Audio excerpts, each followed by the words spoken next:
Welcome everybody back to Jedi Eternal, episode 16. I am your co-host for the day, Braxton Taylor, and I'm here with your other co-host, Andrew Big Papa Bolin. Big Papa. That's a new one. I don't know. He's trying to be a father today, I guess. Papa. So, I don't know. Kind of made me think of Big Papa, and I don't know.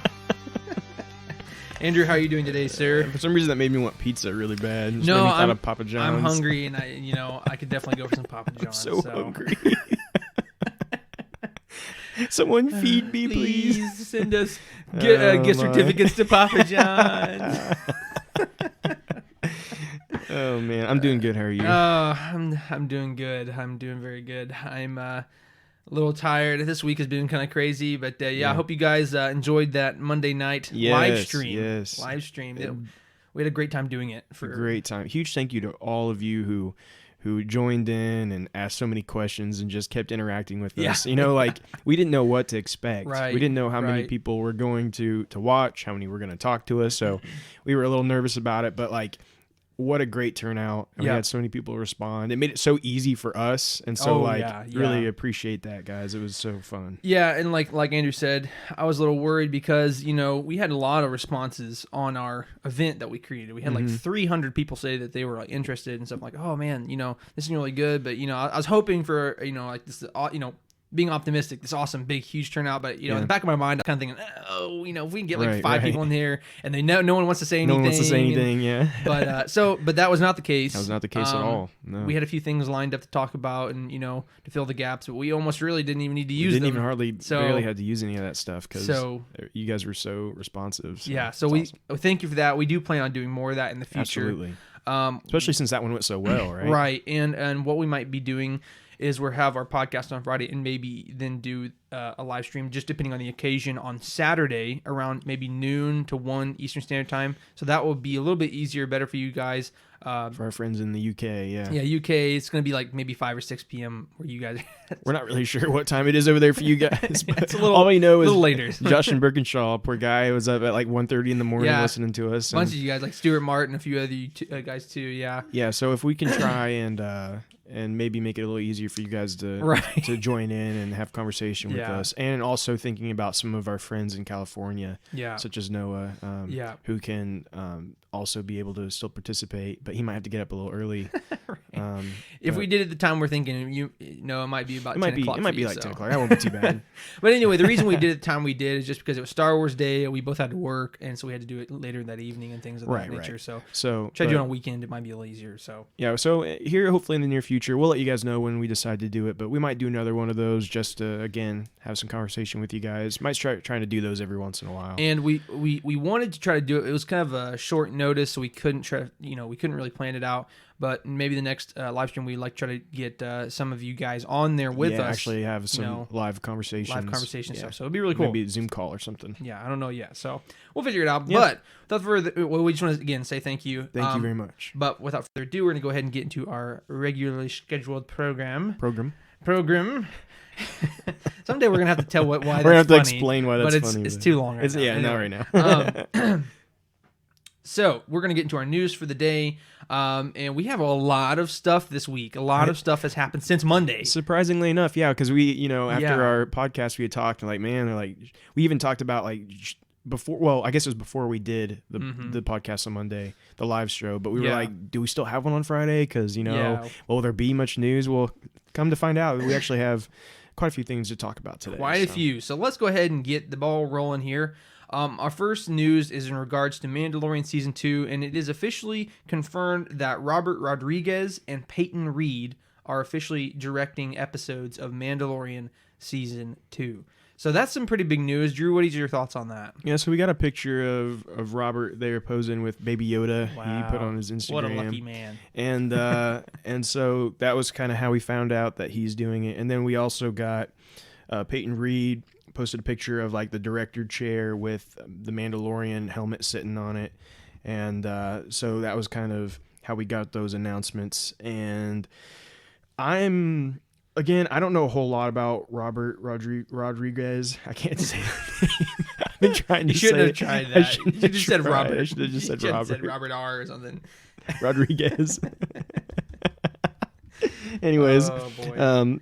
and so I don't know a whole lot about him, but I know Peyton Reed, I believe, was director of Ant-Man or Ant-Man 2. Robert did Or both. helped on, or at least I don't know full scale, but he did Alita Battle Angel, which actually was a really good movie. Okay, I've never watched it, but I've heard good things about it. Very good movie. And then Peyton Reed is director of Ant-Man 1 and 2, correct? Yeah, I believe so. Yeah, I don't know that for a fact. But So that, of course, are both fantastic movies. So I think it's in good hands. I'm excited to see what they will be doing. And Carl Weathers is directing an episode as well this time, right? Yes, he is. I think he is. I'm not sure if that's official or not. Yeah, I think it's kind of a rumor at this point. I don't know that's. I can't remember if that's official, but I do know that I think that's been talked about. So let's go ahead and assume it is, and let's talk about what our potential directors are for these episodes. It would be Jon Favreau, Dave Filoni, and Dave Filoni has said that. What? I'm pretty sure you can hear his like air conditioning or furnace or whatever. Well, probably not. A lot of times, we can hear more. Our mics pick up more than you actually hear. But anyways. Yeah, whatever. Anyway. So Jon Favreau, Dave Filoni. Dave Filoni has already said that he's directing only one episode this time around. And then we got Peyton Reed, Carl Weathers, Bryce Dallas Howard's coming back, and then Rick. I don't know how you say his last name, but Famuyiwa. Yeah. So that is 6 directors. Mm-hmm. And let's go ahead and assume 2 of those are directing 2 episodes. Yeah. So probably Favreau, if I was guessing, and maybe... Probably Filoni. No, Filoni already said he's only doing 1. Oh, that is correct. Yeah, I forgot about that. Yeah. So maybe Favreau and... I don't know. Maybe Peyton Reed. Just, since Reed's such a Rick. big name, I wouldn't be surprised. Yeah, they're bringing someone like that in. So we'll just have to see. Oh, actually, no. Well, I didn't include Robert in that, so that'd be 7.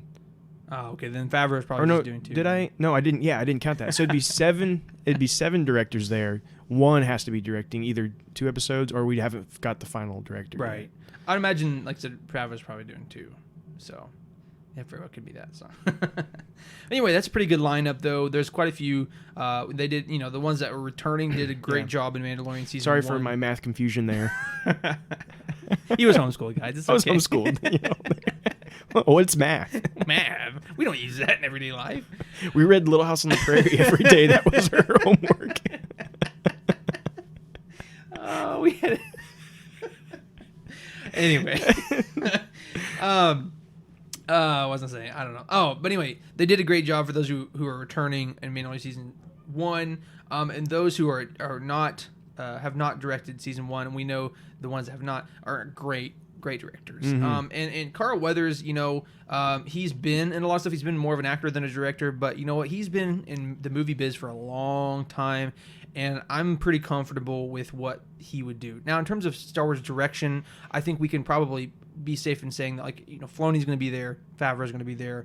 The Star Wars direction, it's going to be, on their shoulders to kind of direct. Yeah, and as we've seen already in the first 2 episodes of Disney Gallery, The Mandalorian, right, which is the behind-the-scenes show, we've already seen where, even though Filoni and Favreau have their certain episodes and blah blah blah, you can tell that they're very heavily involved in everything, 100%, and not just their episodes or whatever, but they're heavily involved in all of it. Yeah. So anyway, we know that we're in good hands. Yeah. So moving on to what we have next here.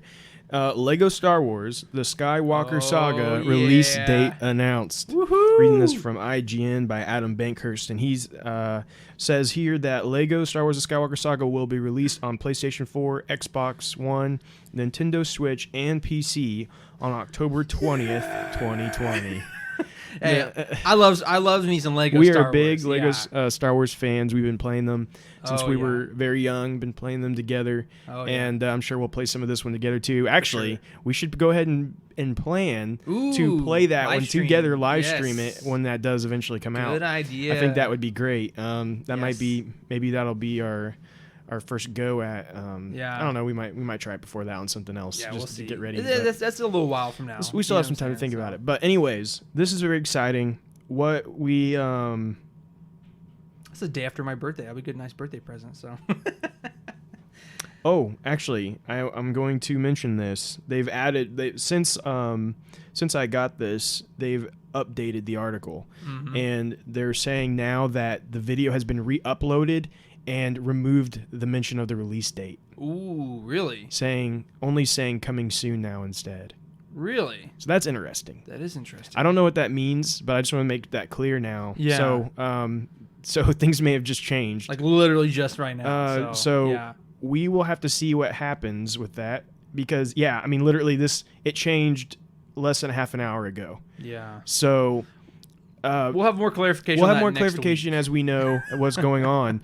But I hope that means maybe it's coming even sooner. Yeah, that would be nice. That would be nice. But it may mean that they're not for sure it's going to be able to be released on that day. Why it wouldn't, I don't understand. Well, maybe just because of shutdowns and stuff. Yeah, I understand that, but I don't know. We'll have to see. But anyways, no matter what is going on there, for those of you that don't know what Lego Star Wars: The Skywalker Saga is doing, as you can tell, it's called the Skywalker Saga, which means we're getting episodes 1 through 9 all in this game. And no, that does not mean it is a remake of the original Lego Star Wars games we have. These are going to be completely new. Yeah. Yes, it's still doing those events, but they're doing crazy. it differently.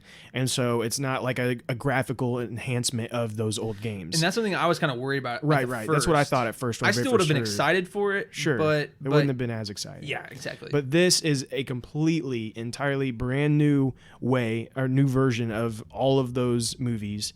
And they're even allowing you to choose which one you want to do. You do not have to start at 1. Yeah. You can start at 7 if you wanted. You could start at 4, whatever you want to do. I'm personally going to start from the beginning and go through because that's just what I like to do. But same. But I'm super excited for it. I think it's going to be great. This is the main Telltale team working on this, and as you can see if you're a fan of Lego video games, they hit them out of the park a lot. They've been making them bigger and better every time. Yeah. And I think that this is they're going to be taking this game to the next step. So yeah, for sure. Super excited about that whenever it does come. Like I said, we'll clear up any confusion by next week for sure. But look for October 20th. But we'll let you know for sure next week if that's not the case. Yeah. So our last piece of news for the day is actually some pretty interesting stuff. But just a few days ago, the EA CEO Andrew Wilson announced that Star Wars Jedi Fallen Order is, quote, the first title in an entirely new franchise. So that's pretty interesting. Obviously, we can tell that with Battlefront 2 having its final update, we can tell that EA is really trying to kind of move away from Battlefront and try to, especially since Fallen Order was such a big hit, I can tell that they're probably wanting to move that direction. So, but Andrew, what do you think necessarily it means by a whole new franchise?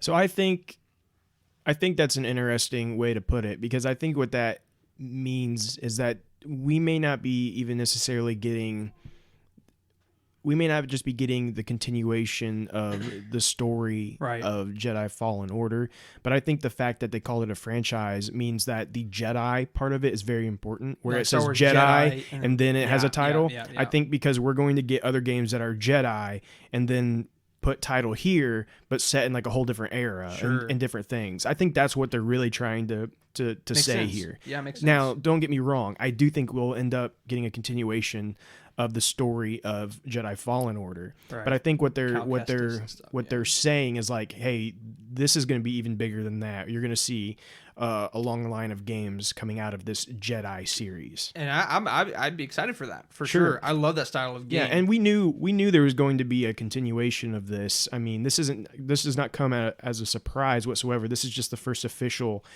confirmation we've gotten from this.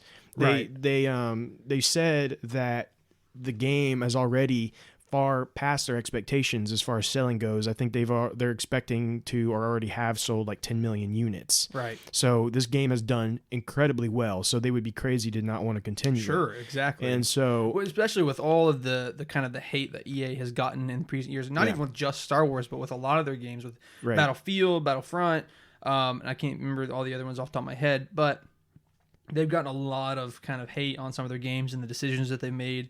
And they brought Battlefront 2 back to some extent. But I will definitely say that that they're going to want to try to hang on to the successes that they have with Fallen absolutely. Order, you know. And I guess the big question now, and we'll just have to wait and see, is will this be the next game will be a sequel, or will they go ahead and jump into something entirely new? And that would be the and we talked before about if they do a continuation of the story of Jedi Fallen Order, it would be kind of weird because one of the cool things about the original game is how it built up your character and you saw that character grow in force powers and things. Right. And if you were to create a sequel to that, I don't know that it would have that same effect because Cal is already at a certain level. Sure. So where does it go from there, kind of thing, right? Right, exactly. Because you can't get too powerful due to the circumstances, you know. Well, yeah, and also like, you know, I mean, I guess they could be like, oh, he hit his head and forgot how to use force push or something. I would not be happy about that. So, I wouldn't want that. So there's definitely some tricks there they'd have to work out, and so that's why it may make sense to go ahead and jump to a whole different character, different era. You know, we talked to how it'd be cool to do the High Republic. Go ahead and make one in the High Republic era now that they're going to be doing that. But we'll just have to see what happens. It could be like almost like a Star Wars Jedi Origins or something like that. You know, like the Star Wars Jedi and then whatever, but like Origins would be kind of neat. So yeah. So that's pretty much it for this week in terms of news. Like I said, we're going to update a few of these things next week. But Drew, if you want to go ahead and lead us off on our rumors this week. Yeah. So we have a rumor here. Now, we've talked about some of this before, but there's a couple interesting things to talk about here. It says Hayden Christensen rumored to return as Anakin Skywalker in Obi-Wan Kenobi series. So we've talked about this we have. a couple different times. There have been different rumors. Of course, we've also mentioned how we do want this to happen. In some sense, we'd like to see Hayden Christensen return. You know, a lot of rumors talk about it being like maybe a flashback or something. Right. I personally hope that we get him in, like he plays the Darth Vader role. Right. He's in the suit. So we kind of get Darth Vader, but it would be cool to get a flashback where we see Hayden Christensen at some point as well. Yeah, I would like it anyway, whatever iteration they bring it in, especially if they're bringing Hayden Christensen back in, would be really cool. But I would like to see him in the show too. Now, but what's interesting about this report, and it's from LRM Online, is that this I had not heard before, that the plan is to announce this alongside Rosario Dawson casting as Ahsoka Tano at Star Wars Celebration in late August. Yeah, I actually heard that. So that's the interesting little tidbit there that I had not heard before about this rumor. Right. And so, of course, you could say, well, yeah, of course, that's when people would think, you know. That's kind of when you expect it. That's kind of when you expect it. Actually, I don't know that I would have expected Hayden Christensen to be announced at this celebration because we're looking at Kenobi's 2 years away. Right, we're still looking at a long time before we get the Kenobi series. I think Ahsoka was it. I mean, of course, we still don't have confirmation about Ahsoka, right? But I mean, it's seeming really, really. I mean, think about all the rumors we've discussed these past, let's say, 2 months about the Mandalorian. Right, they've like all came true. Pretty much. You know what I mean? Like everything that we have said was a rumor. Has ended up becoming official news. Right. A lot of it that we've talked about. So I wouldn't be surprised if this will not end up being real as well with Ahsoka. But I think the announcement of that celebration is very likely. The Hayden Christensen part would be very surprising to me. What about you? Yeah, big surprise to me for sure. Because it is so soon, and this rumor has kind of spawned so recently. With only 2.5 months basically away from the supposed date of celebrations, it is kind of surprising to hear about that, and that's rumored to be released there. Now, I mean, again, of all the mediums that it would appear, it would be celebrations with something that big, right? Sure, and I think that might be why they're pushing it, because they'd have to wait an entire whole another year to answer that question or to tease that. And I don't know if they want to wait that long, because otherwise they would have to utilize some other smaller event. Like D23 is a big deal, but celebrations are celebrations, right? So I think they understand the time crunch that they're on. So if they are going to release it, it would make sense that they're going to release it now. So for sure. One question for you. If Celebration doesn't happen, do you think we see these announcements in some other form? Or do you think they hold off and wait for as long as they can? Well, they wouldn't be able to wait for Ahsoka, until next Celebration, because it would already be done, the show. And I think if they didn't drop the bomb with all of these... Let me phrase that. If they didn't drop all of these at once, it wouldn't be the bomb that they want it to be, right? Dropping, boom, Ahsoka is coming. Boom, it's a Rosario Dawson. Boom, we're getting Obi-Wan series in 2021 or 2022, excuse me. And boom, Vader's going to be in it. And boom, Hayden Christensen. You know what I'm saying? It would be this huge, massive bomb on us. Right. And if they didn't drop all these at once, it wouldn't be as nearly as effective. Now, to answer your question, I think it would definitely depend on the state of the world at that point. If they are canceling celebrations at that point, then there's still a hold on everything. I don't necessarily think that that's going to happen. I don't know, right? Like I can't say that for sure. But what I will say is that if that does happen, it's very likely that they'd have to wait a whole another year for this to occur. So I think that they would have probably some huge digital online streaming event that would be dropped there. And almost like there's certain number of participants that could be inside that live stream, and they almost do probably like a lottery for that too and everything. Yeah. I could see that happening. Like a certain like private, like not chat room, but you know what I'm saying? Mm-hmm. So I definitely think that we, if they do cancel celebrations, we're probably going to see it on an online medium, probably. Sure. So I don't know. We'll see. But until then, we're going to go ahead and move on to our second rumor for the week, and that is Dave Filoni reveals potential future for Rebels characters. And in that, there's potential. He says that basically there's potential for further stories, and that they've essentially have been thinking about it. They've been thinking about what they're going to do with these characters. So Drew, I know that you had a little more information on that. So. Yeah, I have a couple quotes here from Dave Filoni. He's being interviewed by Deadline. And they were talking about Clone Wars and about the future of Star Wars and things. But they mentioned whether there could be another series of Star Wars Rebels. And he says, I think that there's always potential for stories that involve the characters from Rebels, which is maybe a better way to put it. They've all earned their place in the galaxy, so to speak. So I'm sure there's some more of them. So there's some more for them to do. And then he went on and said, they asked about Sabine Wren and the Darksaber. And he said, it's definitely something that I left hanging at the end, and part of that reason is just it's always nice in my mind when there's another story. And I think there's always potential for further stories. Certainly, I will say it's something I've given a decent amount of thought to, so you never know when or if it will actually ever take shape. Yeah, so that's an interesting point. And I think with Filoni saying that and Filoni being that forward with his wording... Mm-hmm.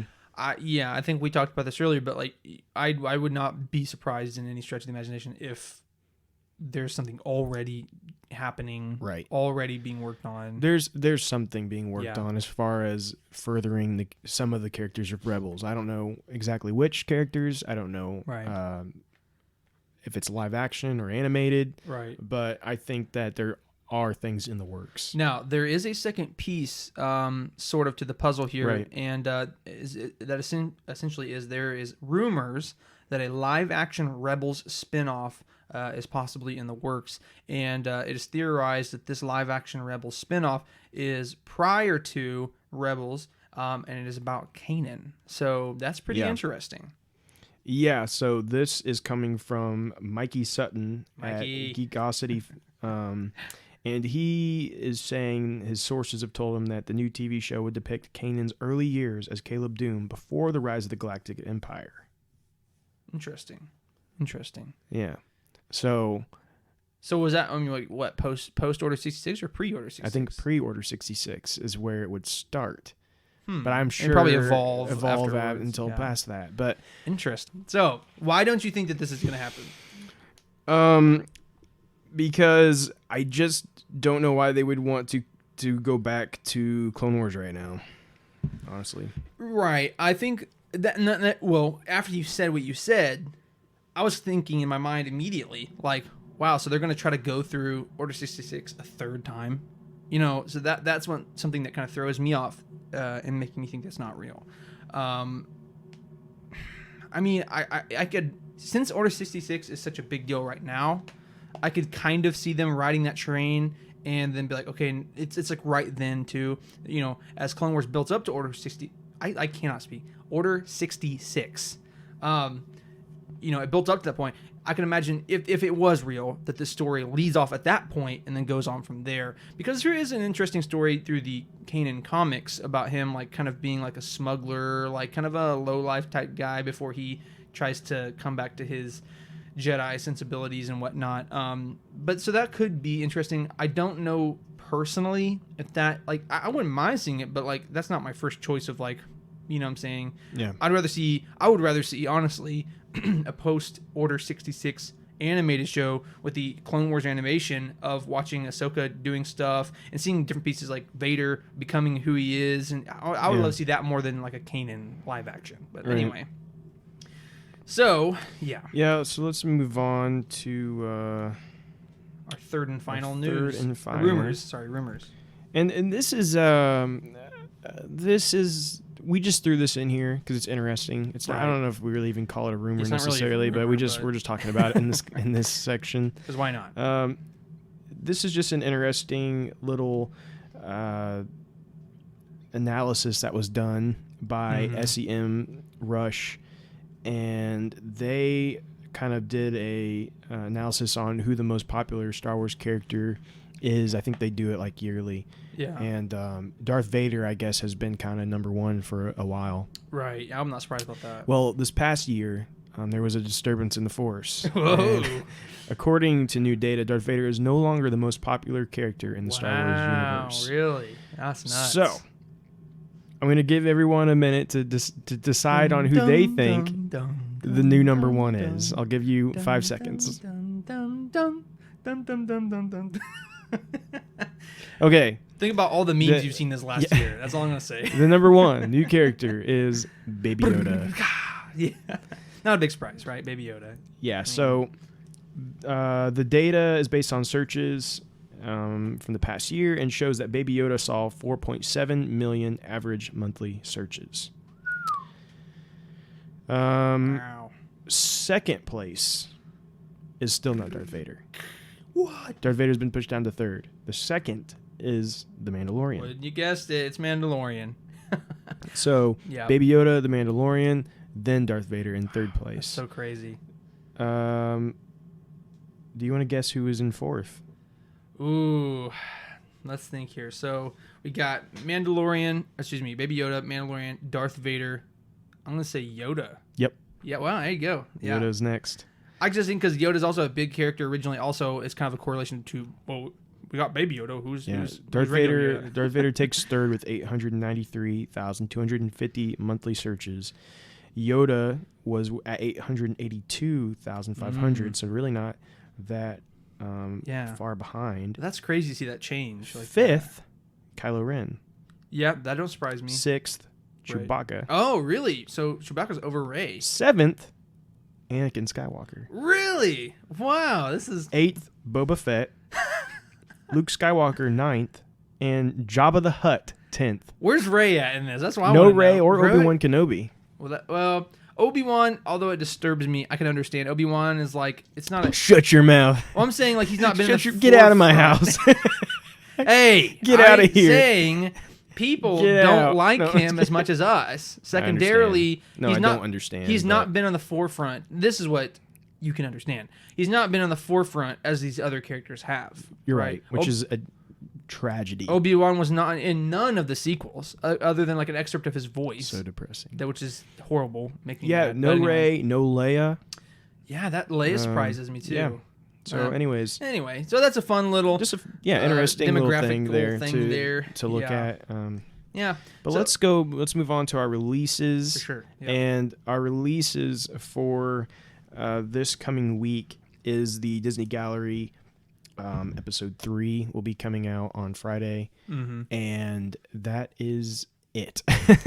Still not a whole lot. Still not a whole lot. It's of not till the end of the right month now. that our comic stuff's going to be coming. Well, so we in, have. so. I was going to mention we have one comic that they did release for Star Wars Day. We didn't get to talk about it on Monday. Oh yeah. But they released did. Dr. Aphra issue 1, the new issue 1. So this is like they've restarted the numbers because now we're after Empire Strikes Back. Right. And so issue 1 is now available digitally. And so you can get that on Comixology or Marvel app. You can get it from either of those places. And that I've not read that issue yet, but I plan to, maybe even today if I'm lucky. And then at the end of the month, we talked about that date. I don't remember what date it was. I think it was the 20th or 24th. Something like that.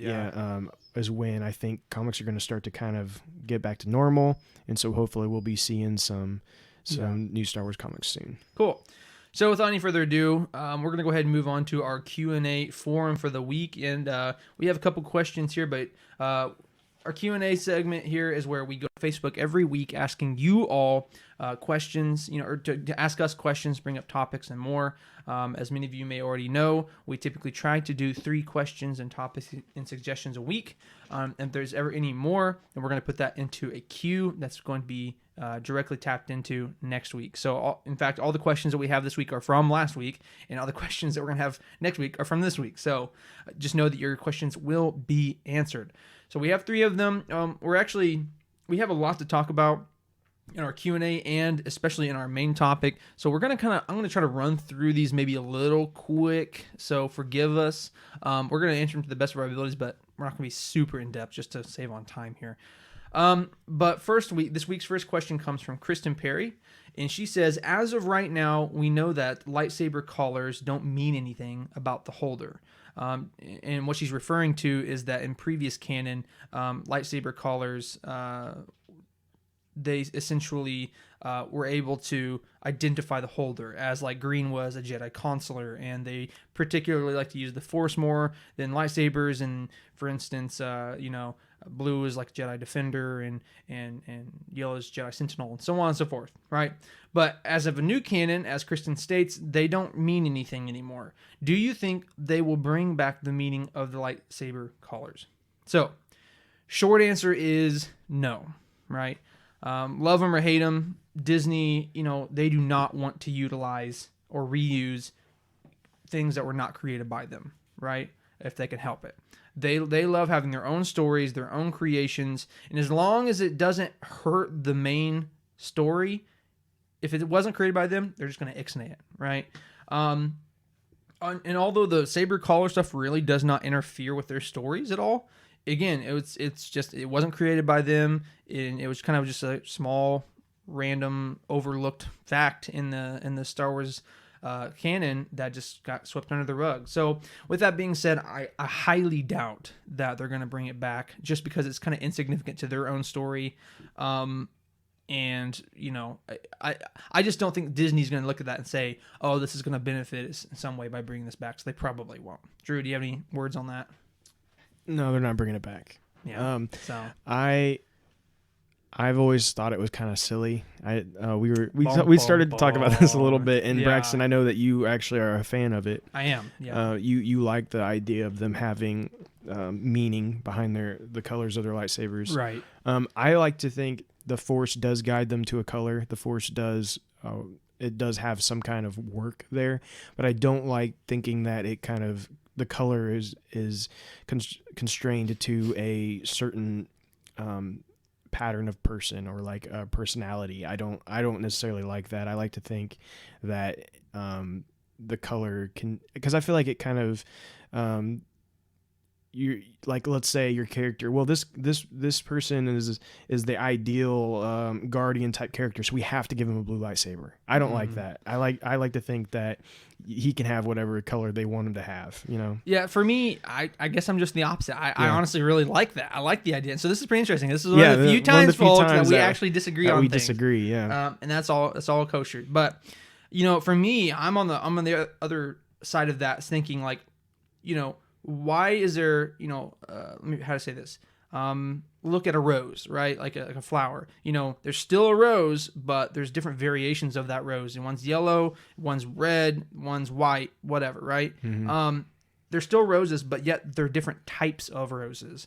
And for me, that's kind of the way I felt with kyber crystals, right? They're all kyber crystals, but there's different types of kyber crystals. And the Force has inhabited these, and that's kind of why I liked it, because the Force inhabits the kyber crystals, and the Force inhabits the Jedi. And therefore, the specific type of kyber crystal is connected to that Jedi via the Force. So that's kind of why I liked it. And I think that that's still kind of the case. I think and I think that maybe even the color does have meaning, in particular to that person. But I don't like the idea of like, okay, blue has to be a guardian. Yeah. You know, I don't know. For me, it's kind of like a distinction, like an insignia, almost like a rank, or not rank, but like your higher. Well, low, and I'm pretty certain that those names and titles came because of video games. I think video games had a very large role in the reason why those colors all of a sudden had meanings and titles, because like they're like, oh, you're going to play as a Jedi Guardian, then you're going to have a blue lightsaber, you know, and like that was kind of started to become a thing. Yeah. Because I don't believe like at the beginning clearly in canon that's not the deal, because George Lucas never, I don't think he put thought into that as far blue, as like green, colors and red. That was clearly he just liked those colors. I think, you know. and here's the thing: red is traditionally, you know, evil or whatever, right? But further than that, the blue and red, really, I don't know. But what's interesting, episode 2. Or I'm sorry, I can't remember, 1 or 2. When's the first? I'm time not sure yet until we know what you're talking about. Well, I'm saying like, when's the first time that we see Mace Windu? Was it episode 1 or 2? 1. Okay. So anyway, the filming of the very first one, so Phantom Menace, basically Samuel L. Jackson wanted a purple lightsaber. Actually, though, do we see him ignite his lightsaber in 1? That, I guess, that's the better question. I don't know. He might be in the first one, but when did we actually see him ignite? Because I know for a fact we see him in Attack of the Clones when he's fighting in the arena. He's definitely in 1, but I don't know that we see him fight or anything, so we wouldn't have seen his lightsaber ignited. Whenever we actually see him first ignited in that movie, in the behind the scenes, you can see an interview between him, or it's just like a little like excerpt of him talking to George Lucas, and they were just laughing and joking around. He's like, "What does a man got to do to get a purple lightsaber around here?" And he's like, "Well, traditionally, you know how like George Lucas talks like, well, traditionally, you know, it's the blue and the green are the good guys and the red's the bad guys." He's like, "But I can see what I can do about getting you a purple lightsaber." And then like from there though, that started the variations, especially when you get into like comics and books and things of that nature. And so anyway, long story for a short question, but basically no, they're not going to bring him back for various reasons. I'd be very surprised. I would be surprised. You know, again, although Andrew doesn't like it, I would like to see it come back, but even though I don't think it will. So our second question comes from David Gill, and he says, it may be interesting to talk about the different fighting techniques used by the Jedi and the Sith. I know Mace Windu has a very interesting fighting style, and that is why he was one of the only Jedi to defeat Sidious in battle. My baby boy, David Gill. Baby boy, David Gill. So, in the old canon, there were 7 styles practiced by Jedi and Sith. Any lightsaber wielder had 7 styles kind of at their tool belt, so to speak, that they could practice. Now they could intermingle all of those styles to create their own and whatnot, but I'm just going to quickly run through them and talk about them for just a quick second, because we don't take too much time on this, because technically we don't really have a solid answer as to what, you know, if they're canon or not canon anymore. Well, I believe the 7 forms are canon. Yeah. Now, but there was a lot of other things in Legends, a lot of other techniques, forms, and things, but the 7 forms, I believe, are canon. Well, because here's the thing. I know for a fact that it is listed inside of the Way of the Jedi or the Jedi Handbook or whatever. So if that is still canon, then it is. So anyway, it doesn't matter. First style is Shicho. And this was kind of the basic style everybody learned. Like when you became a Padawan, you learned Shicho. Right. Form 1 is, I believe, the most ancient of techniques. Yeah. You know, I want to try to maybe list like a famous user, but everybody uses to some extent Shicho. Everyone uses Form 1, yeah. Second one is Makashi, which specialized in dueling or saber-to-saber combat. One of the most popular people who used that was Count Dooku. which we see a lot in, obviously, in the prequels. You'll find a lot of Sith utilized that form. I'm not exactly sure why, but like Asajj Ventress, I know, also used it as well. The reason this is, like I said, I don't know if this is completely canon right now, but in the old canon at least, Shicho was originally created. Then when there started becoming factions of saber wielders that would go against each other, Makashi was created to, again, saber to saber combat. It was no longer just about using it for defense. It was now to fight specifically against other sabers. So that it would make sense that Sith would use it, because they're always going to be fighting Jedi. And the reason that they would moved on to different styles, like number 3, is because the Jedi thought the Sith were dead, so they no longer felt like they needed to fight saber to saber. So number 3 is Soresu, which is more defense, blocking blaster bolts and getting them out of the way. This was the ultimate defense form, and the master of this was Obi-Wan. Yeah, Obi-Wan Kenobi had mastered Form 3, which I love. So, Form 3 is my favorite automatically. So, or a way of the Minok, as they sometimes called it. Yep, that's true. That is true. And then Form 4 was Ataru. It blended essentially saber and force power, and it was very acrobatic. Some of the more popular ones that use that was Qui-Gon Jinn, and also Yoda. You can see that in their fighting styles pretty simply. Number 5 was Xian or Jinso, and it was more power focused, and Anakin was popularly using that. It was more powerful attacks, leaving yourself open on the sides typically, and just being like, bam. Yeah, and Vader also utilized it as well, as once he turned, he still used it. And it definitely fitted Vader's, more than anything. Because which also Ahsoka used as well. Which, isn't too big of a surprise. Considering Ahsoka was kind of like a mixture between 5 and 4, Jinso and Ataru, because it's acrobatic plus the power style. Right. Anyway, and like I said, you can some saber wielders mixed and matched to kind of create. Sure, right. A lot of times a lot of them used many of these forms. Right.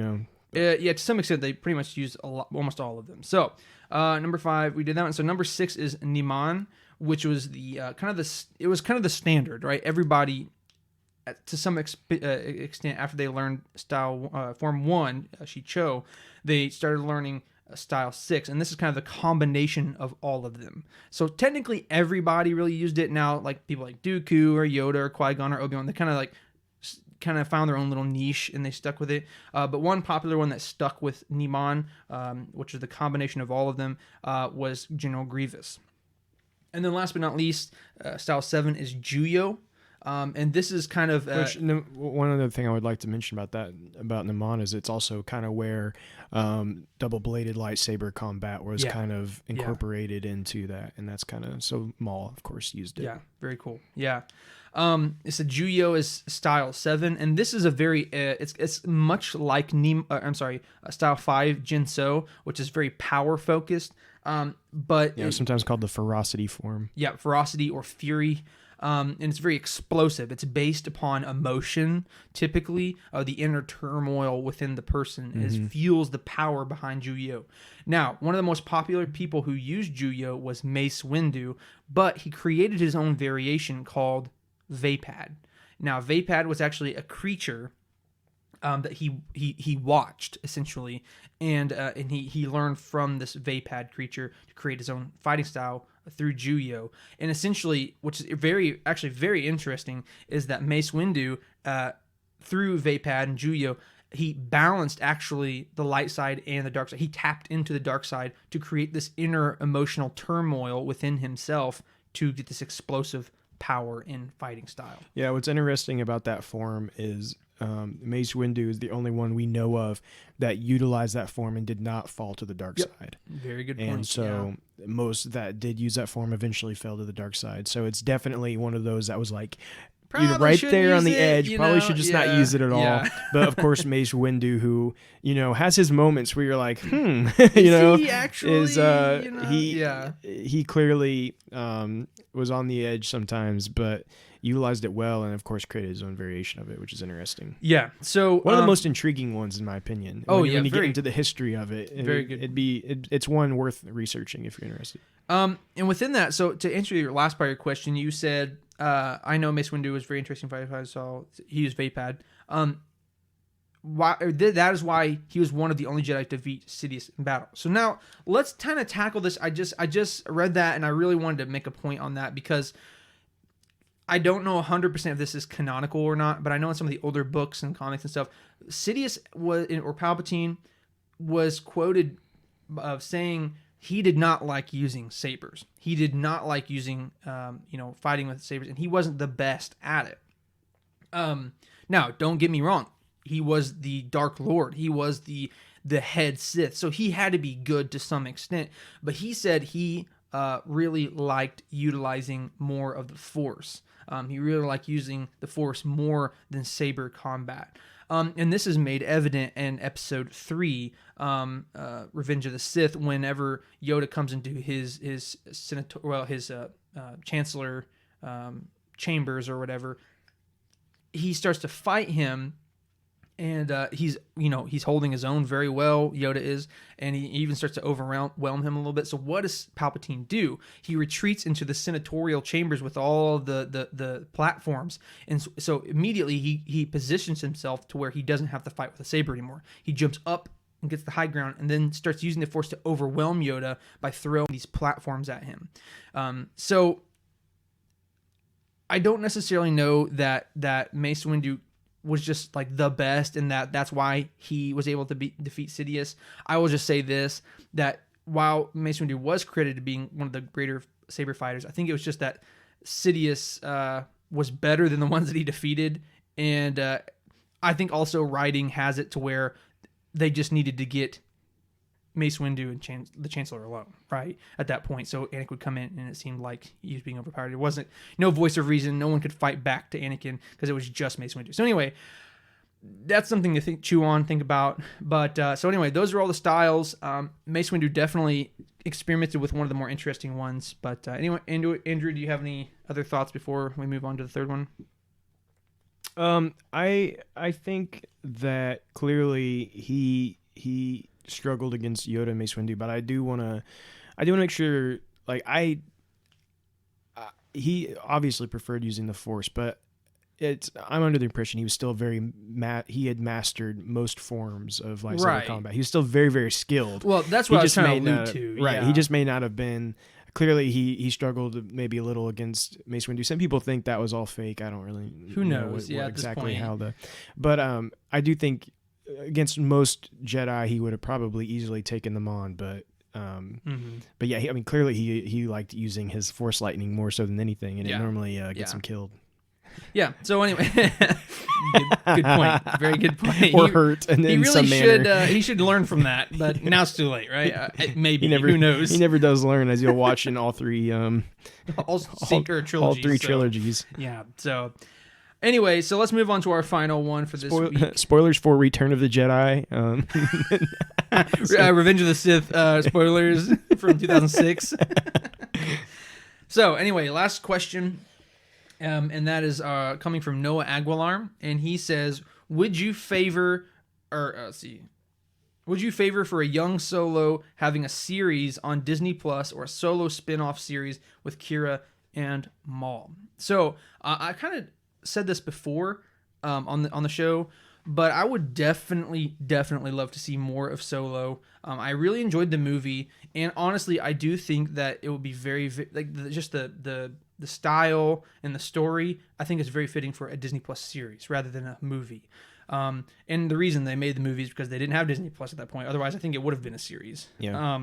So I definitely, I would not mind to see that. I definitely wouldn't mind seeing Kira and Maul more. But I wouldn't mind either iteration. I would definitely like to see a show. I wouldn't mind a Solo show, but honestly, I don't need it either. I don't really care to have it, but I do want Kira and Maul. I want to see the continuation of that. Yeah, now, if that includes Solo, cool, but I think don't try to shoehorn him in to and that's the that, thing. I kind of feel like it would have to shoehorn him in. Yeah. To some and like what does that end up being? Like, what, the Solo like fight Maul? That just gets weird at that point, because really? Because you have to remember, for a long time Han Solo didn't even really like believe in the Force and stuff. And if he had been around Darth Maul, he's probably going to be like, whoa, okay, this stuff is real. So for the hokey religions. Yeah. So blah, blah, I think I think that we definitely need the story of Kira and Maul, and I think we'll get that eventually in some way. Right. I don't know if it'll be in a movie or a show, but I do hope we get that continuation. But I don't think we necessarily need any more young Solo. Right. I really don't. If we get it, cool. I mean, like I said before, and I'll say it a billion more times, I'll take any Disney Plus Star Wars series they want to throw at me. I'll watch it all. It's just like, I don't think we need Cassian Andor either, but I'm going to watch it. Yeah, so, I mean, anything that Star Wars, I'm going to ingest. But yeah, I'm on the same page with you. Frankly, though, I would definitely be up for Akira and Maul show. That's definitely what I would find more interesting right now. Yeah. So. All right, so that will conclude our Q&A segment for the week, and we thank everybody for asking questions. Continually ask them, no matter what if you think, oh, it's too easy or it's too complex, it might be too complex for us, but we'll do the research to find out. I absolutely love all the questions. Please just keep asking them. So fun. Love it, man. We love having that. It's one of my favorite times of the show is just to see what questions you guys ask and then and answer them. And I love when we get a really deep one that we have to really think about. I enjoy do some research on it for sure. So continue asking, continue participating. We love to hear from you guys. But we have a really fun really thing fun we're going to do today. Main topic today. We've been talking about video games a lot this past this podcast episode today with some of the news that came out, and Josh and Birkinshaw had suggested this, and so we decided to run with it. So you want to go ahead and talk about that a little bit? Yeah. So when we had our live stream, I kind of made a post before that saying, hey, do you guys have anything that you want us to talk about on the podcast, or I'm sorry, on the live stream? And a couple people commented, but later on, like a day or close to or sometime after I just basically hadn't seen it yet, Josh had commented, talk about your top 10 Star Wars video games, or I don't think he said top 10, but basically what's your favorite ones. But we kind of made it into a top 10. But yeah, and we're like, man, you know what? We have a lot of news. We have a lot of stuff going on about video games this time. So we're going to go ahead, and Andrew and I, we haven't even talked about this yet. We're going apples to apples here with our stuff. So we're going to start at number 10, and we're going to go up to number 1. Now, I want to preface this for both of us.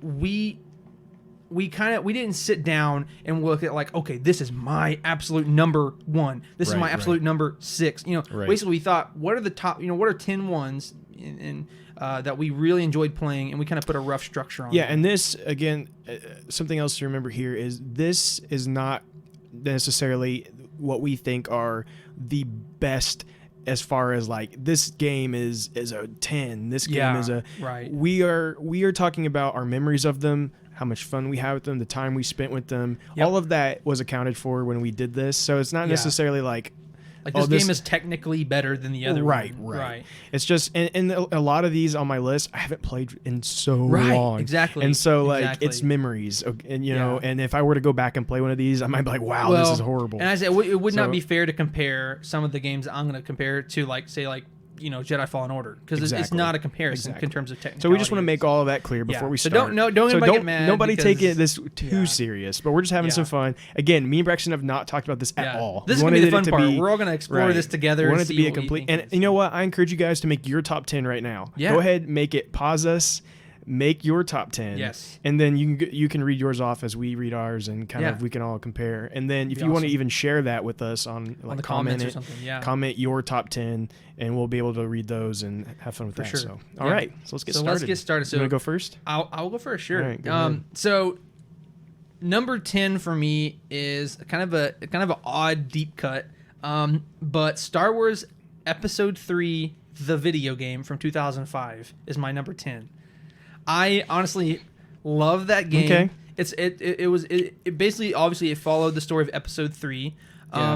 But what's really cool for me is it had like an arena style where you could pick any character and fight from any character, and it was like a Mortal Kombat kind of thing. But you could fight with Star Wars characters. So I love that. That was really fun. So yeah, I remember when that game came out, and I like my I just remember thinking like graphically, this was like the most amazing thing ever, and it had such a cinematic feel to it compared to like most Star Wars things we had done before. I was just talking about this the other day. Like I remember thinking, because I actually looked this up just the other day because I was like, "What's it look like now? Does it look like potatoes?" So I was gonna say, I remember thinking like, this is the most beautiful graphics I've ever seen. I looked it up and it was like, oh my gosh, this looks horrible. Yeah, that was 15 years ago though, yeah, so that's something crazy. So, what's funny is I was really struggling because I had that one on my list. Oh, really? On my original, because I put just a bunch of different games that I played and liked, and then tried to narrow it down to only 10. Oh, wow. And that was on there, but it ended up being 11th. So I didn't. So it's only an honorable mention for me. Honorable mention. But okay, so what is your number 10? My number 10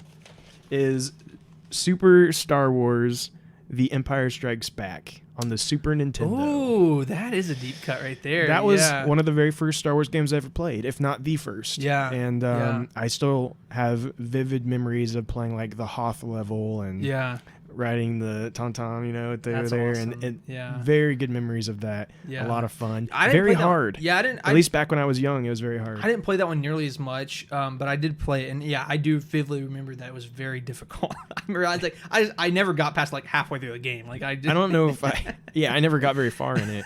But I'd replay like the Hoth level is probably the first one, and I probably replayed it like a billion times. In my childhood, I played a lot of video games, and I played ton of first levels. That's all I'm gonna say. And had a great time doing Anyways, it. good memories with great that. memories. So okay, cool. So that's our number 10. Let's go on to our number 9. My number 9 is the Star Wars Lego Complete Saga. So So again, I want to reiterate on mine is like the numbering for mine. Like, oh, this is number 9. Really, I have to say, I'm incredibly shocked that that you have it in your number 9. Honestly, for me, number 1 sometimes is just as good as number 9. Number 2 is just as good as number 4. Sure. These are not hardcore numberings for me. I just put the top 10 I really enjoy. So that's kind of what it is. Instead of like saying like this is number 10, this is number 9, this is number 8. Like in terms of my liking, these are the 10 I really liked. So which mine are. It's similar. I did try to make them as well, but make them as like my favorites in rank. But wow, I assumed you would have that a lot higher. Well, looking at my list now, I am kind of surprised myself because I just kind of threw this together this morning. Are you saying now you're starting to regret? I am kind of regretting putting Star Wars Lego that far down, but actually, okay. I will definitely say that my 8 and my 9 need to be switched for sure. Okay. So we'll go from there. But what is your number 9, Andrew? My number 9 is Star Wars Obi-Wan on the Xbox. So I actually don't remember that. Really? You don't remember that game? You didn't. Maybe you never had it. Maybe not. I don't know. Star Wars Obi-Wan, by all means, I'm sure now is not very great. But to me, being an Obi-Wan Kenobi fan, even all those years ago, I thought it was so cool that there was a game focused on Obi-Wan, and I just had a great time playing that when I was younger. Again, like pretty cool. My Xbox, I'm sure you've heard before, but my Xbox it was notorious for not working very well. So there's not very many games that I could finish, and I don't believe I ever got to finish Star Wars Obi-Wan, but I still tried to play it a lot and had a lot of fun with it. Nice. Yeah, that's crazy. I don't think I actually ever played that. So that's pretty interesting. Yeah, it was fun. It was a good one. Yeah, that's awesome. So let's go on. My number 8. Again, I definitely think that should have been my 9 now that I'm looking back at this. But my number 8 was Republic Commando. Oh. So it's a really good game. Don't get me wrong. Well, I'm just going to go ahead and say my number 8 is Republic Commando. Really? Okay, nice. Now, I guess I can't tell you too much because that was supposed to be my 9. No.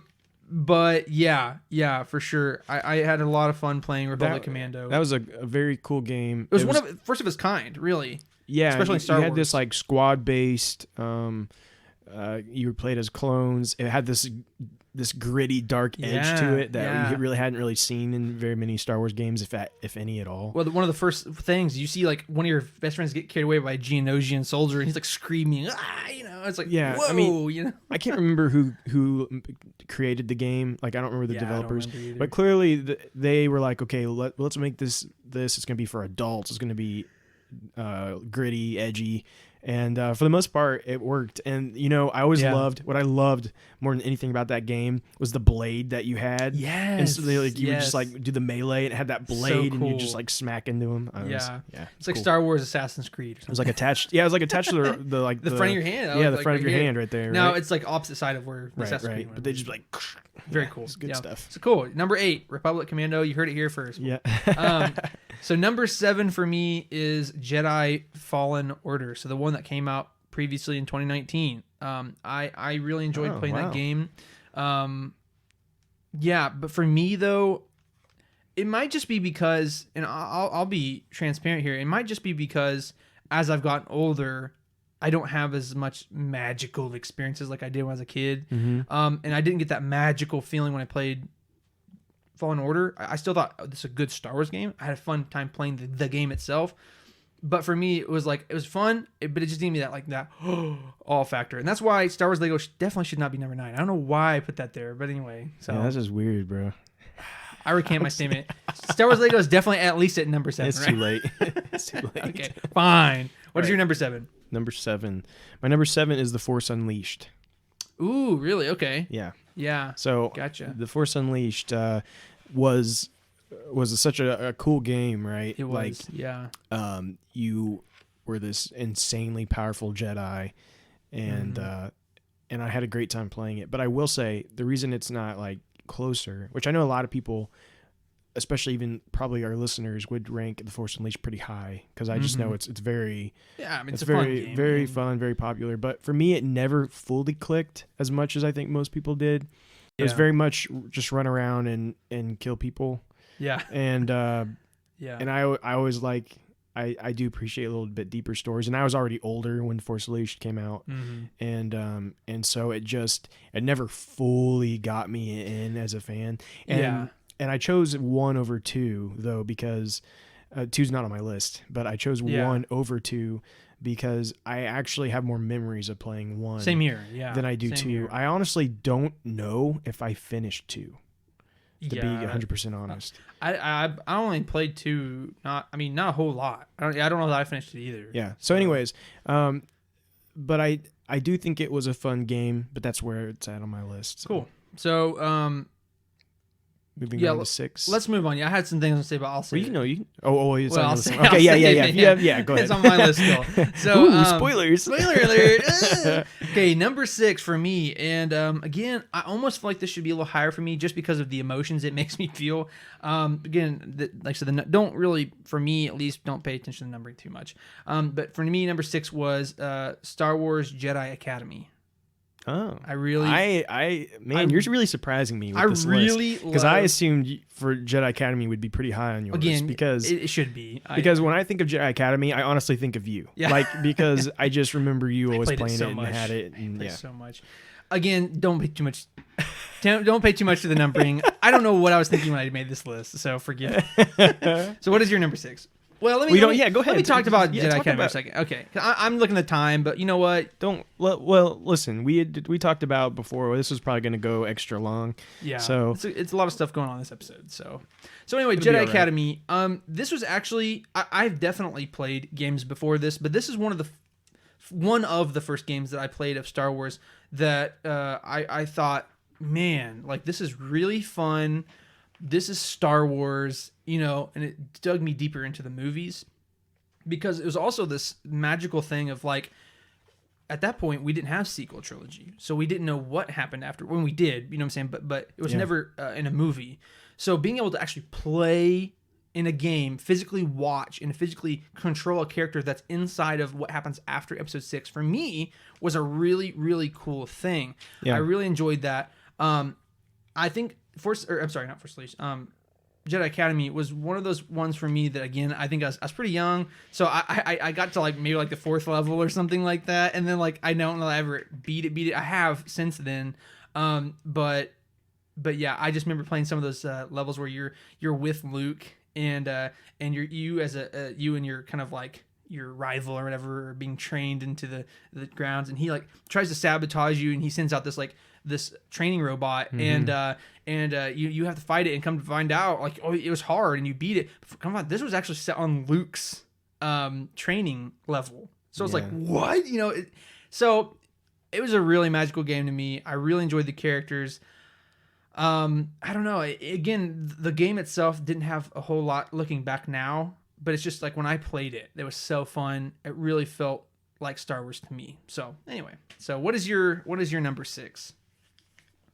Well, before I say my number 6, I do want to say Jedi Academy is not on my list. And the reason Jedi Academy is not on my list is because I never got to get farther than like maybe the first or second level because my Xbox would quit on me. Oh no. So I never got to really play that game. This man needs a new Xbox. I never got to get very far in it. Yeah. But I always enjoyed Crash Landing in the first That was cool. and I would play like the first level. Yeah. And that was always about when they're fighting that Sith at the beginning too. It was so cool. And so anyway. I do appreciate that game, but I didn't feel like I could put it on my list because I never really got to. So anyways, so what is your number 6? My number 6 is Star Wars Battlefront 2, the old Battlefront 2. Interesting. Okay. And yeah, I played that game so much. So I'm just going to go ahead and say that's actually the only Battlefront on my list is this one, the old Battlefront 2.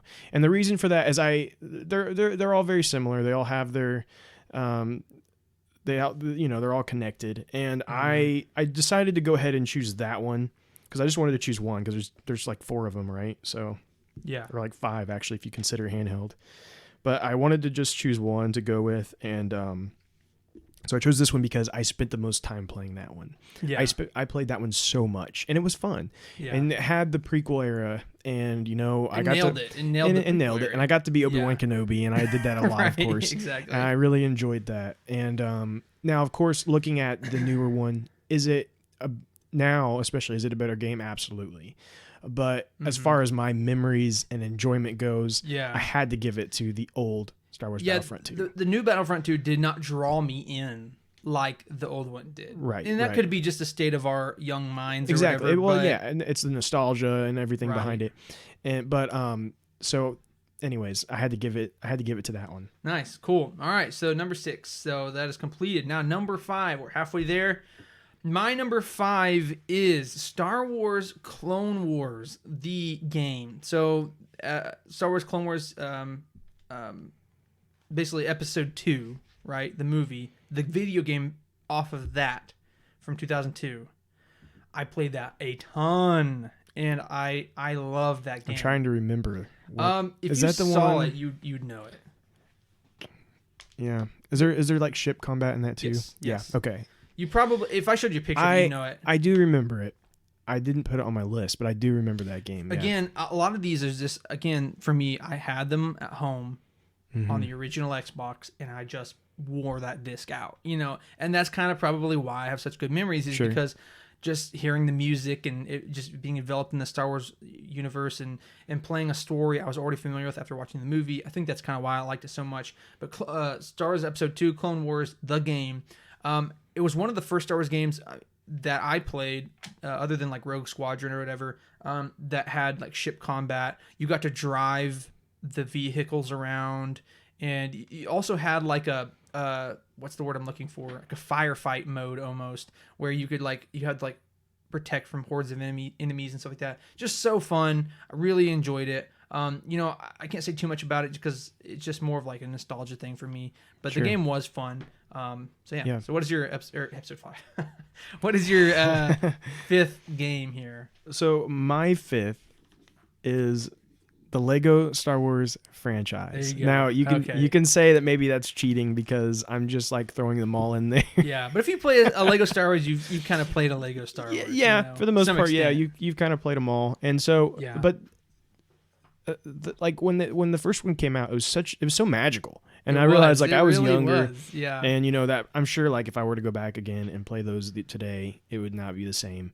But like back then when I played that first one, man, it was so much fun. It was, and really I got to play. We got to play together. We could do, and the multiplayer aspect was really fun. Yeah, too. exactly. Not a whole lot of games at that point had multiplayer. That was what really made the difference, is because we could both run around as Jedi. Yeah, I mean, Yeah. even in Lego form, it still felt still- like you were a Jedi, and it was Yeah. and just swinging the lightsabers around. Because we did force that in real jumping. life Exactly. with plastic lightsabers, Yeah. but to do this digitally and see it was so cool. Right, you know? and the first one that came out, it was actually the prequels, and so that it was so much fun, and we and then like I have a lot of memories of playing it with my sister, and it has so many memories for me. Yeah. And then the second one came out, which brought the original trilogy, which was again fun as well. Oh yeah. I didn't play that one as much, but it was still memorable. It was still a good time. But then I also have to mention the third one, which was the Clone Wars, which added like a couple of different seasons from the Clone Wars. Yeah, I did. Yeah. That one I have to mention because I was a little older by that point, and so I wasn't as into Lego games as far as like the immersive and magical part of it, right? Yeah, that exactly. like when we were younger. But what I did really enjoy about that is Lego games can be pretty simple, and so like when you're playing, the puzzles and stuff aren't that hard, and if you're playing 2 player, especially if you're both older, you're just kind of like waiting for someone to do their puzzle and move on. Right. What was cool about the Clone Wars is that it would do certain portions of the game. It would all of a sudden split the screen, and you would go off on 2 different objectives. Yeah. That was one of the first times you got to do that. Yeah. For sure. So like all of a sudden you would go off and do one thing, and then the other player would go off and do something else, and then you'd meet back up after you did your parts. That was really cool. And that was super, super Really cool. And I loved that. And again, I'm sure you and me played it together. Oh, we did. For sure. A lot. And then, of course, me and my sister did as well. And it was it added that slight little bit more complexity that I needed to get me hooked. Yeah, as you got older. Right. For and sure. so I really enjoyed that one. And I didn't get into the Force Awakens one, just to be honest. I tried playing it. It wasn't as... I couldn't get into it. I only played like maybe the first level or it's 2 levels of it, and that's all I've ever played of it. But I'm so excited for the next one, and I'm going to play through that whole game. Oh, 100%. Like I said, and hopefully when it comes out, we can do some live streaming on Well, that. and what's also cool now is, I have a daughter, and so like she can play along with me, and has played a little bit with me on Lego games before. Like we have the DC villains or whatever. Yeah. And play some of that, and she's really bad at controlling it, and Right. but she's got to learn somehow, right? You're right, exactly. So, but it'll be a neat experience. She loves Star Wars, so it's going to be cool to play those. And I just love the idea of introducing this like new generation and giving them those same warm, nostalgic memories about the same things we had. Exactly. That's magical. And so that's probably what I'm most excited about, is getting that and being able to just like me and her like play through those missions together. And then of course you and me are going to have fun too. Of course, we're going to play it too. All right, so that is our number 5. So let's move on to our number 4 on the downward slope here. And my number 4 Star Wars video game is actually Force Unleashed. So Force Unleashed, what really hooked me was the gameplay at the very beginning. And it was one of the first times that we get to see the true power of Darth Vader. And we got to see him just going through Kashyyyk and just ripping huts up and just destroying people. I mean, you were playing that character. It was meant to be this way, but you were literally unstoppable. Nothing could hurt you. Could not die, pretty much, as Vader. And it was just so cool. And then after that, you slowly learn how to you play as Starkiller, but I can't remember his actual name on there. But forgive me. But you play Starkiller and you slowly build up your powers, but like being able to like and it's really dark, but I thought it was so cool that you could like mind trick stormtroopers and like, this is not worth it. He's like, oh, I can't handle it anymore. Like jumps out of a window and like, whoa, but like it was so cool because that's something you've never seen before. And to me, it was very revolutionary in terms of Star Wars gameplay, and that's why I really enjoyed it. So, what is your number 4, good sir? My number 4 is Knights of the Old Republic 2. Interesting. Okay. Yeah. Cool. So I loved Knights of the Old Republic 2. It added this. It was a very interesting game because you would go through and you had companions and stuff, but like as it would go along, the things you would do, the decisions you would make, the conversations you would have with those companions and things would completely change the outcome not only your story, but like if they're even with you any longer, what they thought of you, what would become of them. Yeah. And it added, that's a big diversification of what we originally had in the first game, you know? Right. And so I really thought all that stuff was cool. So it added so many different layers to what the original one had. And then we had like the lady, I cannot remember her name at the moment, but the older lady, Kriya, something like that. Yeah. I'm sure some of you guys that listen know, but I can't remember. She was kind of like your master. You find her and she ends up kind of training you, and spoilers for that game for those of you that don't want to know, but she's actually Sith. And you start to learn she's kind of trying to push you in that direction throughout the whole game. And so it's up to you. You can give into those things. You can follow along with her, or you can resist those dark side pushes. And it's just kind of neat, you know, to be in the shoes of a Jedi who has to decide, because they're considered an exile. Your character is an exile. They've been pushed out of the Jedi Order for certain reasons. Yeah. And so it's up to you, depending on how you deal with all of that. And so the whole game is a struggle of like, do you go to the light or do you go to the dark? Yeah. And you have these voices, you know, and this master that's pushing you to the dark. And then you find out that she is a Sith, and she has been trying to turn you this whole time. And just a super interesting story. I mean, the story's insane. And it's very much the closest thing I think we've gotten to like a gray Jedi story. Yeah, like, you know what I mean? A lot of people like to talk about that and things, but I think that is one of the most interesting stories we've gotten of kind of that whole. It was a very dark game. So yeah, for sure. Oh, awesome. So that is our number 4. So let's go ahead into our number 3. So my number 3 is Elder Scrolls V Skyrim.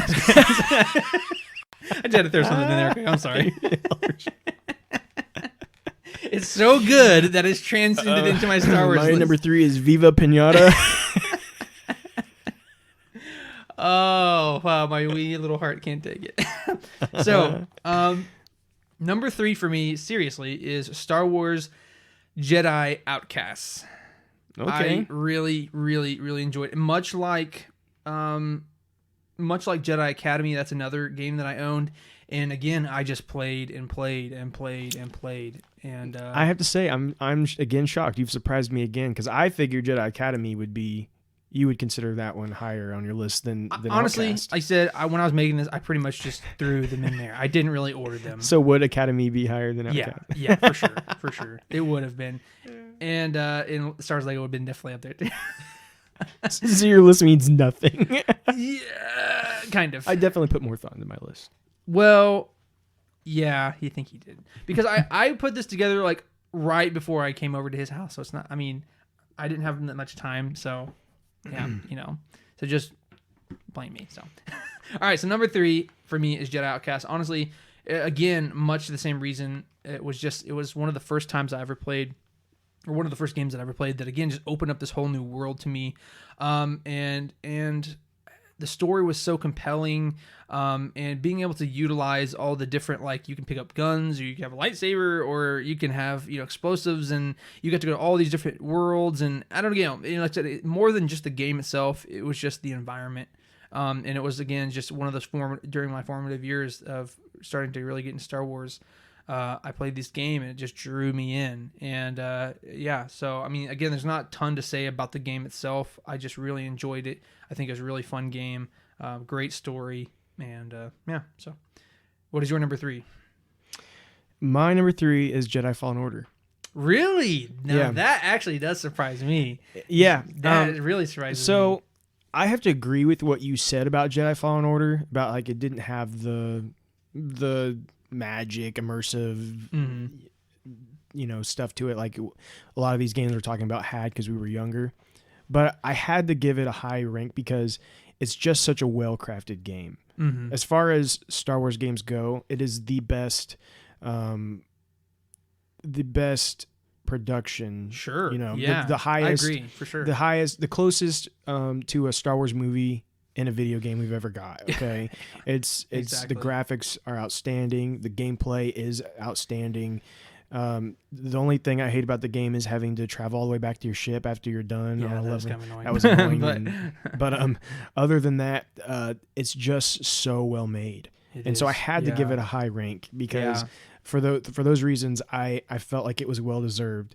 Again, is it personally like my favorite? Well, I guess I kind of broke my own rules with this one because for the most part I had been basing my rankings off of games I had just loved and appreciated. But this one I threw in up close anyways, just because like I just think it deserves it because it was such a well-made game. And then just like the environmental aspects were so good on it too. Being able to explore these worlds in an open world setting, and then being able to customize your look and your saber and everything. Like that was just it was really cool. It was really fun, and it did feel like Star Wars. Absolutely, yeah. Maybe not as much as some of these previous games that I've listed, but maybe that's just because I was younger. Who knows? You know what I'm saying? Yeah. So anyway. So anything else down number 3 there? No, go ahead. Okay, so the my last two, number 2 and number 1 are I actually did for a fact these are my actual 2 and number 1. I can't wait to hear what they are. Yeah, so my number 2 is the original 2005 Battlefront 2. Oh, okay. That is my number 2. That's your number 2. I loved that game so much. I think I played that game more than almost any other game. Wait, which one was it on mine? I don't remember. 6 on mine. Forsooth, shame on thee. Anyway, no, I think I played that game honestly more than I probably played any of the other ones because I had it on Xbox and I had it on PSP. So I played them both. Like basically, I was at home, I was playing on Xbox, and when I left home, I had it on my PSP. But honestly, I just for me that felt like Star Wars. It just felt good, and like I said, and being younger, I was at that time really drawn into the prequels. As George Lucas intended, obviously, at my age and stuff, and it just did it so well, and it just felt right, and I played it so much. The Battlefront 2 from 2005, that was to me one of the better Star Wars games that I've ever played. The gameplay was fun. You got to customize who you were. The battles were so cool. And then again, you could play as the heroes. You could play as the villains, and you get to play as these characters who you so beloved. I got to play as Obi-Wan, which was like a dream come true. Like actually step into Obi-Wan and fight in this massive battle. It was just so cool, so cool. And kind of allowed you to like tell your own stories inside of it. That you hadn't got to really do before. Yeah, so cool. So. Number 2 for me is for sure Battlefront 2 2005. All right. So what is your good number choice, 2? Good choice. What is your number 2? My number 2 is Jedi Knight, Jedi Outcast. Really? That's your number 2? That is my number 2. Okay, the way you was acting earlier, I thought it was like you didn't even have that on the list, so it just kind of surprised me. No. So wow, Jedi Outcast is number 2. That game is just so iconic for me. I have so many memories of that game. I have played through that game so many times. I've played the multiplayer of that game. And the multiplayer was so good. I forgot to mention that. But so much. You and me played that multiplayer together tons. I played that multiplayer with a lot of people, a lot.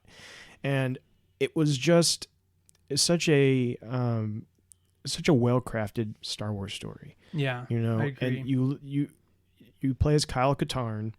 You start out, you're not a Jedi. You don't have force powers. You don't have a lightsaber. You play through, and eventually, you do get a lightsaber. You do start to use the Force, and you go to Luke's temple, and he trains you. That's so cool. All that stuff was just so mind-blowingly cool, especially at my age back then. Like, it was just such an immersive experience, and it just felt so good. Like the lightsabers and stuff, it felt so good. You could swing them, you could change forms. Honestly, for that game, that has some of the best, as old as it is, should I say, that was one of the best saber fighting, like, I remember how you could change forms as you went. Yes. So like you could change to have like a large sweeping, slower motion. It was more powerful. Yeah. Or you could have like shorter ones, and there was like a medium. Kind of like a style 5 versus a style. It was so good, so good. And it was the story was fantastic, and then outside of that, the multiplayer. you could choose a bunch of different characters, and then like you would, and what was fun, I didn't have like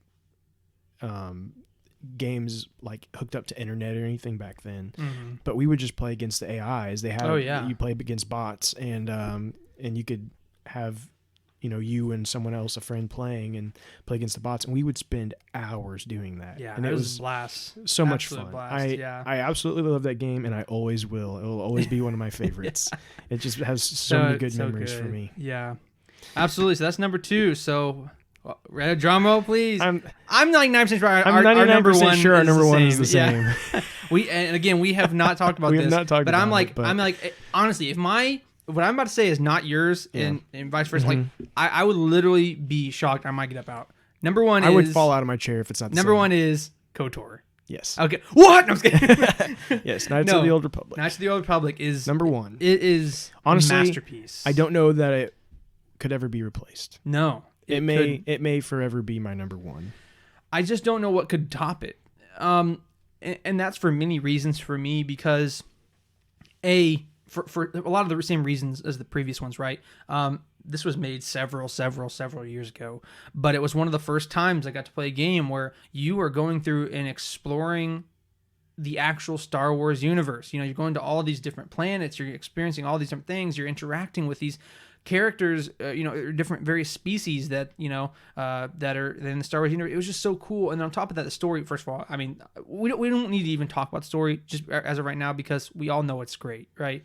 And that's one of the main things that drove me to love it later on as I got older. But I'm just saying, just the sheer amount of content that you have, the choice making, being able to choose if you're good or you're bad. But then also, what was so cool is, like, I mean, there's even times like where you do investigative things. Like, you have to go investigate and be a detective, and like, I mean, this game had so much to offer on so many fronts, and so many. You get to interact with NPCs, and again, kind of like not as much as KOTOR 2, but you got to interact with them and change their opinion about you, and they could leave you or come. It's just so good and so many things. Like, KOTOR 2 added to some of those elements, right? And kind of added some more complexity to some of those things. But Knights of the Old Republic has one of, if not the greatest Star Wars story of all time. In my opinion. Yeah. It is just an amazing story. That's why I still want to see it made into a movie. Yeah. I mean, I realize everything would be spoiled for me, but like, there's still a lot of people that don't know that story. Sure. And it's a story that is just so well told. Yeah. And again, what makes it even better, and so maybe it wouldn't work as a movie, and I'm sure they've had these talks many times, but it's that you create your character, you choose who your character is, what he is, and then you make the decisions, and then you live out those big moments, those big surprising elements, you know, and just going into the big spoiler. So if for some reason you've not experienced the game and you want to, you can skip ahead or whatever. Yeah. But the big thing is that, you are Darth Revan. And you don't realize that for a long time. So cool, man. And then when they finally reveal, like, you are Darth Revan, it's an insane moment. I mean, it will forever be one of the biggest surprises for me of any story. I think it was such a huge surprise, but it was one that was like, this is amazing. Like, like what even happens now? And so the character of Revan means a lot to me, but then all of the characters that were alongside you, have so much meaning, and just to see that story, how it plays out, and how what happens to each of those characters, and the worlds that you travel to. And, we've talked before about how like Dantooine means so much to us, right? Such a good one. And going to Korriban and to Terrace, and there's just all these different places that were just so cool. Absolutely. And it was on a scale that we had never seen before. Yeah. And arguably have not seen again. The scale is definitely for sure on, and the second thing that comes part of that is kind of, to some extent, close to Fallen Order in terms of the scale of the game, right? Going to different planets and things of that nature. But like again, like one thing that you absolutely do not have on. Well, the thing with Fallen Order though is we don't have any of those RPG elements. Well, that's what I was about to say. That's what I was about to mention. One thing, okay, Fallen Order had a very linear thing, right? Very linear. Very linear. You did exactly what they want. Go to Dantooine. You could go train to be a Jedi. You had to, like one of the tests, you had to memorize the Jedi code. Yeah. And you had to say it verbatim, piece by piece, line by line. And then that moment when you have to go and make your lightsaber, you know, it's just so cool. And then you go out on Dantooine and like you have to like literally investigate to see if this guy basically, like, I don't remember, killed his friend or whatever. And you have to like talk to different people and you have to investigate like I don't even know what to say about that. That's just so crazy. We've never seen anything like that else in another game, let alone a Star Wars game, in my opinion. I mean, yeah. So we got Knights of the Republic, and the closest thing after that is also one of my other favorite series, which was made from the same people as Mass Effect, the Mass Effect trilogy. Well, true. Mass Effect trilogy is I mean, when you look at the bigger picture, the Mass Effect trilogy topped Mass Effect in some ways, or topped Knights of the Republic. I don't know what I think I accidentally said Mass Effect again. Topped Knights of the Republic in a lot of different ways, made those even better. And that's why everybody wanted another Knights of the Republic from BioWare. Yeah. Because they had continued on with Mass Effect, made these Mass Effect games so amazing, and everybody wanted to see what a new Knights of the Republic game would be. Unfortunately, we never got it. We got the Old Republic from another team at BioWare, and which is an MMO. Listen, it's a decent game, but it's not the same. Right. It's just not the same, and it never will be. So until we get another game like and what's interesting is why can't we get another game in the same kind of gameplay? It doesn't even have to be Knights of the Old Republic, but why can't we get another Jedi game where you make your character, you make narrative decisions, you can change what happens. Why is that? Why does no one want to do that? I want to say because ultimately at the top of every decision, Disney has to put the check mark. And at the end of the day, Disney does not want to do anything that goes against their narrative, even if. So you think the narrative, what's the word I'm looking for? Basically the Crossroads narrative would be a problem. Yes. 100%. Because Disney wants there to be linear, because it can then be put nicely here in this little shelf on their lore table, so to speak. You know what I'm saying? Like, because I think I don't know why you couldn't do what they did in the past, even with Knights of the Republic, is they said, here you go, you can do whatever you want, make whatever decision you want, have the story you want, but in the end, this version is the canon version. Well, and not to say that they couldn't or shouldn't or wouldn't, right? And for me, I want that to happen. I absolutely 100% want that to happen. But I just know Disney, and I know how it works out, is if, like, they don't want to have that variable of where, like, well, you can choose to do that goes against our lore, but it's not canon. But, like, they want to be concise, clear cut, this is lore, this is not type thing. I agree. I think that's exactly one of the big reasons why they've not done it.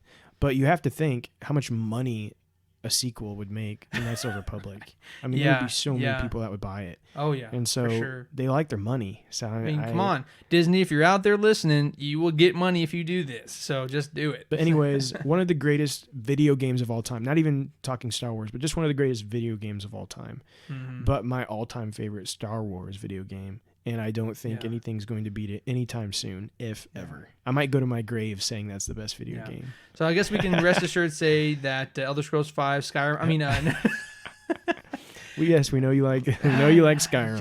Just stop. Anyway, guys, so we're gonna go ahead and cut it there. We way over our time, but with that, we hope you enjoyed this segment. This is something kind of special. Yeah. So Josh, and thanks for this awesome suggestion. If you're still listening out there, It's been a good time. I actually really enjoyed doing this. Yeah, I thought that was really fun. Long, I thought that was really fun. Hey guys, if you haven't yet, make sure you like us and share this with everybody you know. We have been having such a great time doing this, and we've got a lot more planned for you guys in the future. So just keep looking out for that. Go make sure you comment and continue to ask us questions. Any question, you can ask us anything. We want to hear it. We want to hear from you guys. But until next time, may the Force be with you, and we thank you for joining the Jedi Eternal.